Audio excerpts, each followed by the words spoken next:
All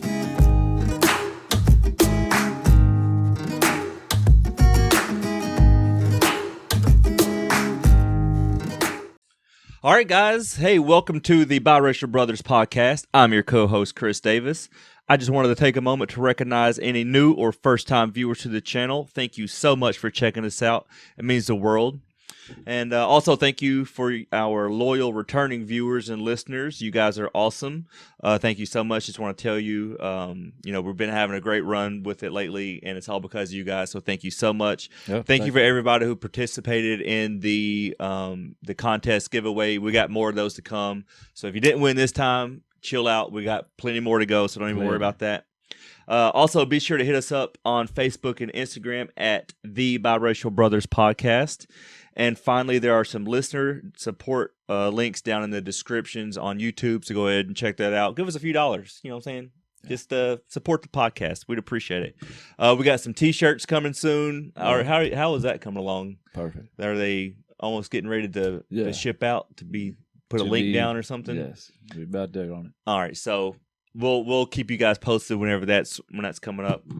But with the paperwork out of the way, this is my A1, day one, Lee Davis. What's going on, Lee? Man, it's good to be here. It really is, dude. It's a nice day out, crisp fall weather. It's beautiful. It's a beautiful day. Hell yeah. Can't ask for no more. Can't ask for no more. It's easy to love. It's an easy day to love. It's a good day. See what I did there? Because the topic today is, are you hard to love? And how do you know that you're hard to love? Like, what are some of the I guess it's really more, the basis of it is self-awareness. Yes, very much so. So are you hard to love? Why is it important to know your faults, in personal relationships, as far as friendships, boyfriend, girlfriend, husband, wife, family? Like, are you a hard person to be around? And you would think, oh, I'm great. But very few of us are, you know what I'm saying? It's really hard to be just smooth sailing. Man, yeah. So, with that, this was one of my topics that I had on Killing It with Chris Davis. Yeah. And you were like, dude, that might have some meat on it. So, yeah, that's what we're doing. So, yeah. So, what are your thoughts on hard to love? I think you touched on it. Like, you have to know yourself. If you know yourself, then you know your quirks and what, me, myself, I know me. And I think to the right motherfucker, I'm probably hard to love. You know what I'm saying? To the right when I'm hard to love. But to the right when I'm easy to love. You know what I'm saying? Yeah. It just depends on who it is that's jumping in on the battlefield.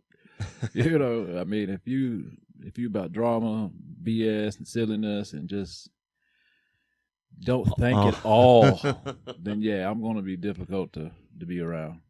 Yeah, I really think it comes down to like the individual person, right? So one of my favorite sayings is everything ain't for everybody. No. So, one of the things that makes me hard to love, for one person may be like a great asset for another person. And that's the person you need to be around. That's the person you're destined to be with anyway. You shouldn't be going down the road of life fucking, against the grain for somebody. No, man, I feel like that's a really important point in life is that, like, once you remove the bullshit out of your way. Yes. And just quit fighting the current of life and just go with the flow. You know what I'm saying? That's why I really love Buddhism, is because, like, one of the four, I think it's the four principles, don't quote me on this, but I'll put it up. The 8 noble truths or the 4 principles or something like that is, one of them is do right action with right intention. You know what I'm saying? Yeah. Now, the action may or may not be right, but the intention is what you have control over, I feel like. Yeah, if you knew what you did, then you go with clear conscience, move on. Yeah. You have an easier karmic load. Yeah, if somebody comes, now if somebody took it the wrong way and this motherfucker, he did this, this, and this. Yeah. And you're like, man, how did you get that from what I intended it to be? That's on them. You can't. Yeah. I feel like that's kind of like with this podcast, if somebody was to get offended at anything we've said over the 30-something episodes we've done, is that know that is not anything that we're not being malicious with any of the crazy No. shit we say, or if you think something maybe one way, or just assume that we had the right intention. You've taken everything, you've taken it out of context, whatever. I mean, if you've seen enough of these episodes, you know that we're not here to try to firebomb anybody or try to piss people off. We got better things to do than sit around and watch the world burn. Yeah. Some people just like to watch the world burn. We're not one of those people. We're not some of those people. Used to be. Yeah. Not I really wasn't. I was more of like, I'll fuck my own life up before I fuck somebody else's life up. But, I was fucking my own self up. Yeah. To where now, and we were talking about this a little bit earlier before we came on, it's like life is just so much easier when you remove yourself out of the way and just let life happen. So if you remove the people out of your life who don't need to be there, you know what I'm saying? So one of the examples that I like to, or that I used in my episode of Killing with Chris Davis is, do you spend too much money? Or do you not, or you're like a spendthrift, or you're like a cheap person to where you don't hardly spend any money at all. So like to one person, you being cheap, it would drive them nuts. God, you never spend money. Never spend anything. You're just tightwad. You're always close-fisted. But if you're financially secure to the next person. Yeah. And if money just flows through your hands. Yeah, you're not going to build nothing. Yeah, to one person, that fucking is going to drive them nuts. If you're a thrifty person and you're in a relationship with somebody who spends money easily. Well, for one, you will always be the one. You should be the one to always hold the purse strings in that relationship if you ever plan on having anything. Well, you got to worry about, then building up power dynamics, or now you're being controlling of me. You don't let me live how I like to live. Like you're trying to. That's cool as long as you're spending your money. But when you've gone through yours and now you got your eye on mine. You got your eye on mine. Now we got to start talking here. You got a problem. I'm stingy. I've been frugal with my money because I am trying to build something. Yeah. You have not. And now you've gone through yours, but now you see, well, if you love me, you'd help me do this. Why would I? I'm trying to help you. Hold on. I'm helping you by, teaching a man to fish. Yeah. I'm not giving you all my fish away. Every fish I come across. What the hell? Yeah. So I think it's really important to be self-aware of, okay, I'm that type of person. Because, if you break up with somebody, and this is a relationship, a romantic relationship. If you break up with your girlfriend or boyfriend, they're not going to sit you down and be like, you know what, this is how, you were that I didn't like. No, you got to figure that shit on your own. You got to figure it out on your own. Yeah. They're not going to sit and give you an exit interview about how shitty you were. Which I personally think people should. I really But do. no, they just want to get the fuck away from you. Yeah. Like, you're a piece of shit and you're this and that in the moment. It's funny how, and that's what they mean by there's a thin line between love and hate. I love you, and then you flip that coin over, I don't never want to see you again. No. Yeah. Like, disavow all the good you'd ever done. This motherfucker's been shitty the whole time I've known him. But you've known him for 6 years. Yeah. That says more about you. That says your picker's wrong. Something's going wrong. It couldn't be always one person. Yeah. And even with that, there's always a reason behind what makes you difficult to love in any circumstances, you know. I know for me, I historically have been a cheap person because we grew up with fucking nothing. There's a bunch of kids. We didn't have very much. Fucking poor, just poverty. Yeah. We didn't have anybody show us the way of how to. There wasn't no handouts, no spoons. No. It wasn't a spoon. Fuck a silver spoon. Yeah, we had plastic spork. Yeah. You know what I'm saying? We got that from school. We got that from the school lunch. So there's historical reasons why I'm kind of a thrifty person historically. And I think that's the problem where most people don't go digging into another person to see what makes you tick. Yeah. They want to see, you just are the way you are. There's nobody that is the way they is. For a horrible way to say it. We graduated. We tried to. Yeah. No, you're absolutely right. There's a reason why, maybe you had bad parenting, or maybe you had parents that always loved you so much that they never took the time to tell you, hey, you chew with your mouth open. You know what I'm saying? You leave the door open. Yeah, nobody's going to tell you anything bad. They just, you're wonderful. Yeah, your mama's little angel and you've never done anything wrong, and you're just setting some future poor girl up for some man baby who can't take care of himself because and then can't hear any criticism at all. Well, you do this wrong. Well, fuck you. Yeah. Nah. Or, if you've only got criticism your whole life and then you come with some... Yeah, you're expecting the world to browbeat you at every turn. Yeah, and then somebody shows you genuine love and like constructive criticism. You just don't open up to and it. you're like, what? Like, what are you trying to say? Yeah. Like, no, I'm just saying, like, could you please close the door next time? What the fuck? You hear that as, fuck you, you never do anything. It's like, God. So, you know what I'm saying? God. There's a reason why people are the way they are. And I feel like we need to extend grace to... I would say this, though. I think for myself, if somebody wanted to get to know who I am, because I'm not going to just free-flowingly tell you every little thing about me. But if you know that I'm a Capricorn, look up what the fuck a Capricorn does and why they are that way. That'll give you a lot of headway. Plus, a lot of people ain't just honest to where they just simply will ask you, hey, man, what makes you like this? And I'm the type of person where I try to be as honest as I can, where somebody asks you, hey, man, why do you act like A, B, and C? And I'll tell you why I act like A, B, and C. You can do with that what you want.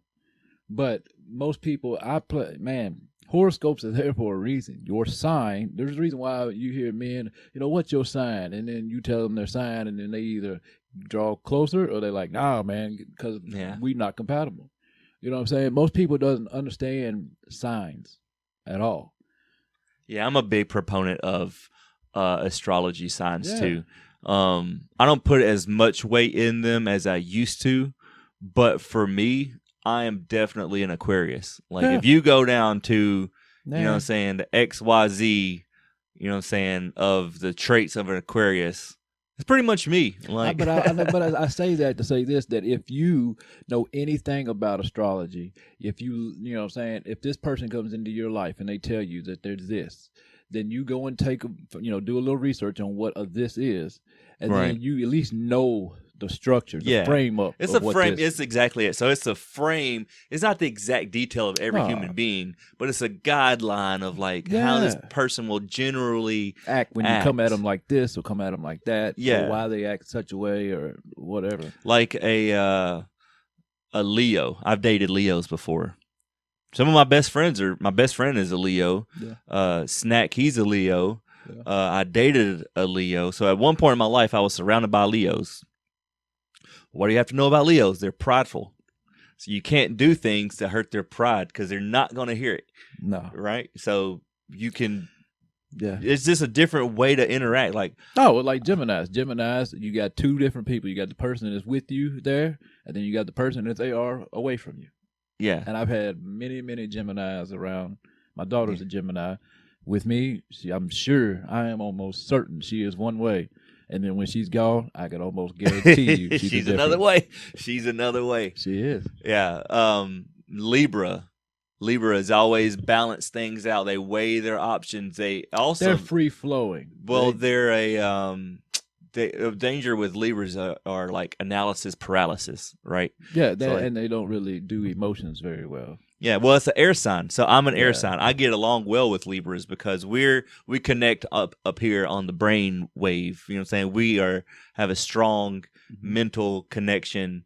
Whether it ever gets sexual or not, it's neither here nor there. Yeah. Like, my friend Shay, we never were a thing, but she's a Libra. I'm an Aquarius. We're fucking peas in a pod for years and years because we're mentally on the same, like, we connected well. Well, and that's like with me, I think I'm an earth sign to where me and the air signs, Libra, there's times where, man, me and you are one, but then there's times where you're like, man, I don't know what the fuck is wrong with that. Well, yin and yang. Me and you have always historically been yin and yang. Like the person that I had children with is a Libra. Man, if you read in these books, they tell you that these people have nothing in common. There's no reason for these people to be with each other. Yeah. You know, I really never thought about it, but Brittany is a Pisces.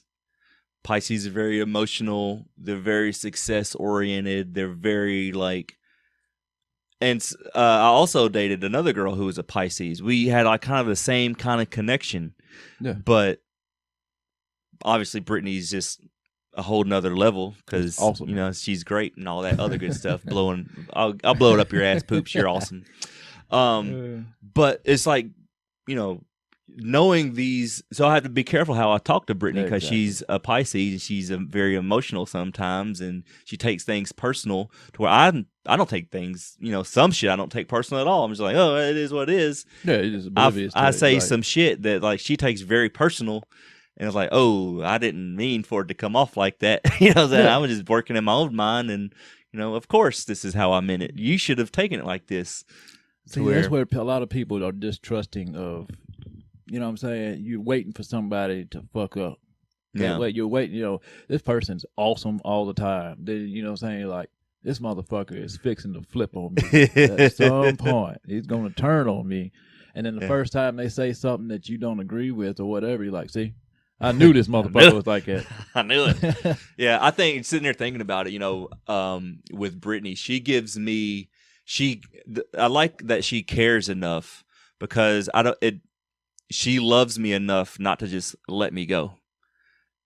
It's being that I can fuck up and she loves me enough to just work with me. Yeah. To whereas, you know, I could be with some people and I am just being my fumbly bumbly self and they're just cutting me off because, well, fuck you, I don't give a shit. Like you're dead to me. To where I can, you know, I don't say me and Brittany argue. We don't argue really, but you know, we have debates. Yes. And the next day we can always come back together because she knows I didn't. Yeah, you know what I'm saying? I'm not going to walk away from her. Y'all not doing what you're doing to sit here and have a bad Saturday and be like, you know what? Yeah. Fuck this. Yeah. No, you're not wasting each other's time like that. Mm-hmm. So I really feel like it's helpful to me to give me security because I've never really had security in the fact that I can really kind of fuck up and then I may be alone. To where now I may fuck up, but I'm also past I'm not in the age where I'm just going to like cheat or firebomb my life away. It's where like if I fuck up, it's small enough to fix. If I fuck up that I've done something wrong that is in my realm of the universe that give me time, I can shape that into something. Yeah, I can fix it. Like with me, I am content with being by myself because it's hard for me to go around. I'm not going to be perfect. It's like at work, I'll tell them, man, I didn't put Jesus Christ on that application anywhere. I didn't. No. So if you're expecting me to come in with Jesus sandals and the smock and all that shit with walking on water, I didn't walk on water into the parking lot into this motherfucker. So I'm not perfect. And if you're expecting perfection, then we just not going to get along to begin with. I feel like social media really hurts. It gives you two different people. It gives you, because everybody has a perfect life on social media. You know what I'm saying? Or they're just so blatantly, open that you're like, man, I don't want to tell this person nothing. Yeah, because they're going to tell your shit all over the internet. Yeah. Well, so social media, there's some studies that shows that social media has actually made people less social. Because you're always searching for that dopamine hit of a like or, you know what I'm saying, a subscribe or, you know what I'm saying, a thumbs up or something like that to where you're always putting your best foot forward and you're wanting your perfect life to where as soon as somebody gets to know the real you, I'll just move on because there's millions of other people where I can get that dopamine hit. Like Instagram thoughts are, I'm sure, terrible to be around because they're always just looking for the next dopamine hit. Every time you turn around, she's in the bathroom in her bikini fucking taking videos. Yeah. Like, damn, that really is who you are. that's just what it is, huh? Well, and most of the time, like when I read, I go through social media and you've got the same person that pops up on your shit all the time and everything's great. Or if you got the opposite where somebody's always saying the shit is fucked up and they just want somebody to hug them all the time. And it's like, you got to keep that balance, man. You know what I'm saying? Your life ain't as horrible as you put it on because you just want people to, massage your ego or whatever it is, and then people who are like, you know damn well this motherfucker's life ain't as rosy as they say No. it is. But boy, every time you turn on Facebook, they just walking on sunshine. You like, I know you're not. I think I've gotten to the part of social media to where I'm on the other side of the infatuation with social media. So like when MySpace hit, I was on MySpace fucking 24/7. I couldn't wait to see how many views I've had and all that stuff. And then Facebook came and I jumped up. I was trying to get as many people to be my friends. I was trying to collect them all like Pokemon. Yeah. And so I was there for a while, posting all the time. And now I feel like I'm on the backside to where I don't post on Facebook. Honestly, man, like I'll have a lot of things where the kids, when they were younger, and all these pictures and memories pop up, and like it's like I don't want you knowing everything about my life. Like that, to where, you know what I'm saying, like people will put on there, yeah, we're going out for, Saturday night, you come back, your house is robbed. Well, you told the world that you were leaving. Yeah, you're not allowed. You're not supposed to tell people when you go on vacation because people will just break into your house. Man, you come back, your shit's burnt down. You're like, huh. I will say that this podcast has me more on social media now because we are trying to grow it and we are trying to, put a product out there and be engaged with you guys, which is completely, awesome. But like I post more on the Biracial Brothers podcast Facebook page than I ever do on like Chris Davis's page. Like I post on Chris Davis' page maybe twice a month, to where I'll post on the Biracial Brothers every time we get a new video out, multiple times a week, trying to drive that engagement because that's what it takes to drive the engagement. And I'm happy to do that. But as far as like what I'm doing personally, you may not need. Now, honestly, if you want to see really where I'm at, check out my Instagram stories. But that's like here and gone. That's up for like 24 hours. I post a few things. That's kind of where you get me. That's the most I do on social media. My social but it's media, gone in 24 hours. My social media is this podcast. If you really want to know who I am and what makes me tick and whatever, you watch this show. You watch this and you go through, you know what I'm saying? You are 99% going to know who the fuck I am and where I come from, what I'm doing, I work, I take care of my kids, I do this podcast, I generally try to be a good person. It's that simple. Is that simple? Well, and we're older now, so we're like we're not trying to be out in the streets and stuff. I will say that you have the next, woman you date is going to have a huge leg up on trying to figure you out. They just watch a few episodes. All you got to do. Because I've had so many people in my life, I know I try to do, like I used to run around and say good intentions, it means well. That would be like my slogan. I had good intentions and I met well with everything that I've done. But boy, that shit hit like a fucking, a turd in church. Turd to punch bowl. Yeah, man. It's like, man. Yeah, the road to hell is paved with good intentions. Yeah. I've always been free in the fact where it kind of goes back to me being Aquarius, is to where I'm good on my own. Yes. In that I know that I tried hard, you know what I'm saying? Or I know, at least even if I didn't try hard, I know that my intentions was right. I gave you the best that I had in that moment. So if it didn't work out, that's fine. Like, it sucks. That's just the world. I'll get over it. You know what I'm saying? Time moves on. So I really only had my heart broken once, and that was Tanisha. Because I did not see that breakup coming. I was so happy in that moment. And then so everybody after that, I was almost jaded to a point to where Yeah.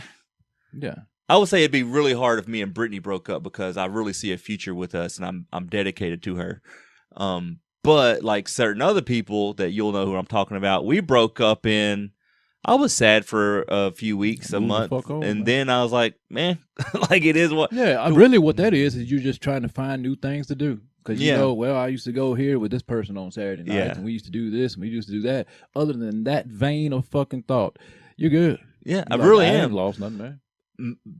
Tanisha ripped my guts out, and it took me years to get over that. Honestly, I've dated people through her, or like after her, but like it in the back of my mind, it was always kind of an issue. Yeah. And then it kind of like went away, and now I really don't ever think about her at all. To where if you were to tell me that then, I would never think of like I didn't even think about her. Like that's how you know when you're getting over somebody is when you don't think about them at all. Like it doesn't even fucking register. Yeah. But on the flip side of that, nobody else has really hurt me that way because I've gone through that. Well, and you're not gonna give nobody that space. You understood what you were doing, what you meant. If that person took it and ran with it the whole opposite way, then you're mature enough to where you know that I wasn't supposed to be with you. Yeah, I wasn't. It wasn't gonna work out. Also, another thing is with Tanisha in particular is when I was dating her, I was operating in scarcity. I had a scarcity mentality to where I never thought I would get somebody like that again. So the fact that I lost that, it freaked me out and it fucking hurt me because I was like, damn, you know what I'm saying? Like, I'm not afraid. Like, Tanisha was a gorgeous woman who is successful in her career. So she was a black girl with natural green eyes. Like, she was a model. She was like, boom, boom, boom. So then when I lost that, I was like, oh no. Yeah, you're going to show up with a sluggo. Yeah, like oh no. Man? But I didn't have in my spirit then the abundance mentality of, well, I can get another one of those. That ain't no problem. Yeah, man. My thing is, if you had it, I can get it. You can get it. Yeah, but up until her, the girls I were dating weren't all that great. You know what I'm saying? She let me know that I could date girls of that caliber. There's motherfuckers watching. It's like, man, he's shitty. Yeah, it is what it is. Like, that's just honest. You can't take that as shitty, man. It is what it is. I literally say that everybody that I've been with is a step above the last one. Yeah, a step above the last one. That's why when the next one comes around, man, I'm gonna be in there, dude. You know what trips me out? Brittany always laughs at this. People are always looking at her. we were driving to go somewhere, and a construction worker was like, we were at a red light, and it turned green, and I was not paying attention. And he was just like eyeballing her, like just woo, baby, like god dang. And I noticed it, I was like, god dang, so I like gunned it. And she was like, damn, why'd you like sit there? Like I didn't even notice it until it was like he'd been oogling you for like eyeballing me, man. Yeah, but my thing is I like having a, you know what I'm saying, if nobody ever looked at my woman, I'd kind of feel some type of way because nobody's ever like, I'm not with a prize, you know what I'm saying? Yeah, I've always felt like that too. If ain't nobody eyeballing your woman, that means nobody wants your woman. Yeah, then nobody. But dude, you'd be somebody is all, and that's why one thing I really love about Brittany is that she chooses to be with me. Yeah. To when the girl has options. If you she just walks down the fucking street like. Yeah. Now I notice it more, I think, than she does because she's her reality, so that's what she deals with. But me being her man, I'm always like, that guy just fucking looked at your ass, dude. Like, damn, close your eyes, motherfucker. Like, how you doing? So it's kind of like a fine line on that, but you being secure in yourself, and you've grown enough to where you know, man, if she just wakes up tomorrow and choose difference, that's gonna suck. But at the same time, you good. Yeah, I'm good, and I think that's what she appreciates about me too. Now that also the flip side is when girls look at me. Oh, Mama Bear will fucking cut you. Like, you be careful. Don't you fuck up my happy home. Yeah, don't you fuck. Because I remember one time we were down on Dirk's Bentley, which is a bar downtown on Broadway. And I think it was like when the draft was here. But and I don't drink, so I go out to bars and I have a complete great time just by myself because I'm comfortable with my skin. But anyway, so I was like dancing on like this sofa or like tabletop or something. I'm just being silly and dancing. And she comes up to me like later. She's like, I see you had a fan club over there. All these girls are looking at you. You're damn right. Like, you're damn right, baby.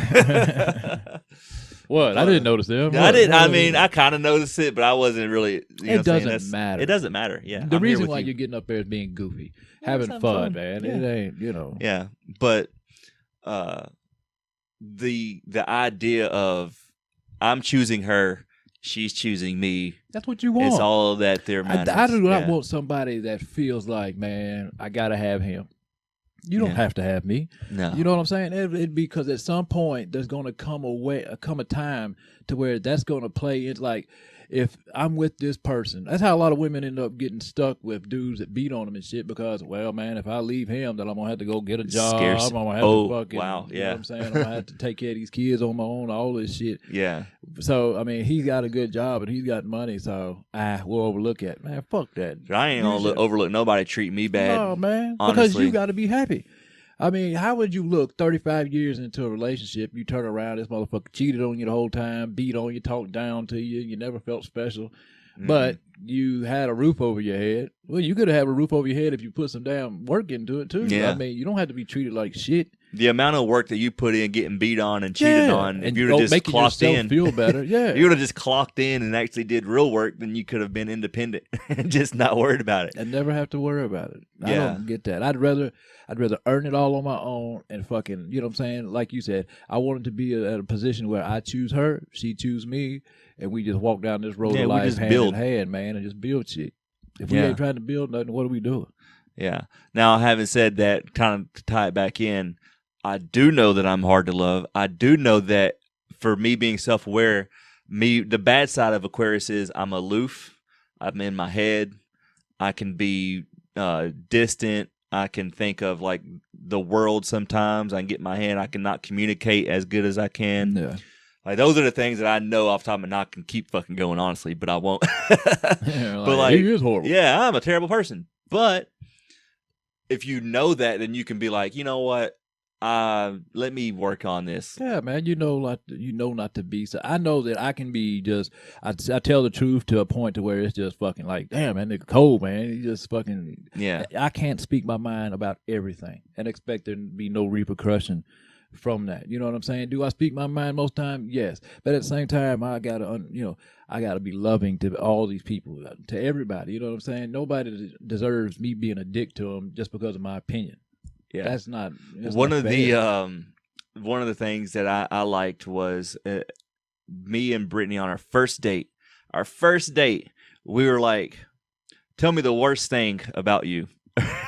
That's a great way to start, dude. You know what? I told her about my drinking, and I told her something else that I'm not even going to tell the podcast that it was that personal.